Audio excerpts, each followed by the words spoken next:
नमस्कार,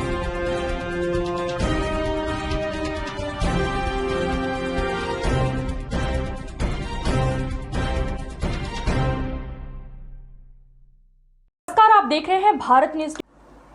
उत्तर प्रदेश के सुप्रसिद्ध डॉक्टर जिला चिकित्सालय झांसी के वरिष्ठ डॉक्टर डीएस गुप्ता, वरिष्ठ फिजिशियन व हृदय रोग विशेषज्ञ से हमारी बात हुई। डॉक्टर डीएस गुप्ता साहब ने बताया, आज डेंगू जैसे वायरल की बात करते हैं। डेंगू एक मच्छर साफ पानी में उत्पन्न हो जाता है, सावधानी रखने की जरूरत है। डॉक्टर डीएस गुप्ता वरिष्ठ फिजिशियन से बात हुई। उन्होंने तीसरी लहर के संबंध में बताया कि तीसरी लहर इतनी घातक नहीं होगी जो दूसरी लहर थी। शायद तीसरी लहर आएगी, परंतु संकेत नजर नहीं आ रहे हैं। साथ हम ये आपको बताना चाहेंगे कि हमारे देश में जो कोविड से संबंधित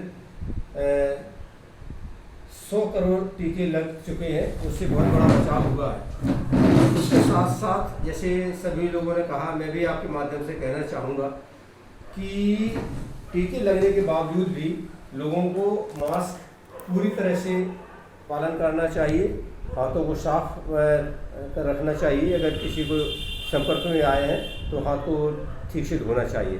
जैसे हम आपके सामने मास्क लगाए हुए हैं, पूरी तरह से नाक और मुंह ढका हुआ है, तो इसी तरह से आपको लगाना है और आगे इस तरह से कोविड और अन्य बीमारियों से बचाव हो जाएगा। जैसे हम अगर इस तरह से लगाते हैं तो निश्चित रूप से ये ठीक नहीं है, और कोरोना के साथ साथ उसके बचाव के साथ साथ हम जो आजकल देख रहे हैं, आपने जैसे प्रश्न किया है डेंगू से संबंधित, तो निश्चित रूप से डेंगू से हम बचाव कर सकते हैं। हाँ, ये ज़रूर है, अगर किसी मरीज़ को बहुत तेज फीवर आता है और उसकी प्लेटलेट्स कम हो जाती हैं, तो चिकित्सक से संपर्क करके उसका तुरंत इलाज करना चाहिए, जिससे कि हम उस बीमारी से बचा सकते हैं और ख़तरनाक नहीं होगा।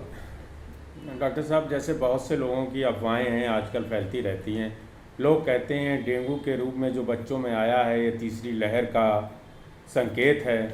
क्या ये जो अफवाहें चल रही हैं इनमें कुछ हकीकत है? नहीं, बिल्कुल अफवाह पर ध्यान नहीं देना चाहिए। ऐसा नहीं है कि तीसरे वेव के रूप में कोरोना आया है और बच्चों में ज़्यादा घातक हुआ है, बिल्कुल ऐसी बात नहीं है।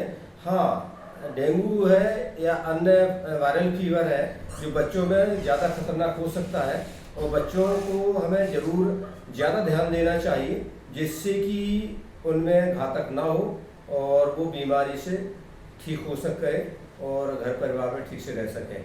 हाँ, उनको मच्छरों से बचाना ज़रूरी है, उनको मच्छरदानी के अंदर सुलाना ज़रूरी है, और उनके संपर्क में कोई मरीज़ छींकता हुआ, खांसता हुआ या बुखार से ग्रसित उसके संपर्क में नहीं आए, तो इस बीमारी से बच्चों को हम बचा सकते हैं। डॉक्टर साहब, एक और अंतिम प्रश्न आपसे करना चाह रहा हूँ कि देश 1 अरब